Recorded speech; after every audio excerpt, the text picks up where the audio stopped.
makulit, malambing, maamo, nakakatuwa, cute. Ganyan ang mga pusa. Pero ang malaking tanong natin mga kaibigan, bakit kaya hindi nabanggit sa Biblia ng letra por letra ang mga pusa?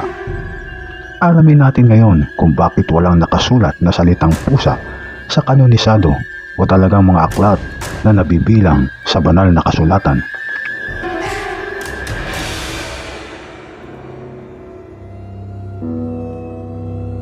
Sa Biblia, may mga hayop na kabilang sa cat family o kingdom Panthera.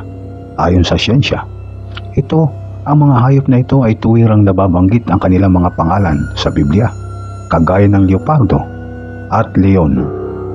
Meron ding nakatalang mga wildcats sa saling Ingles. Pero kapag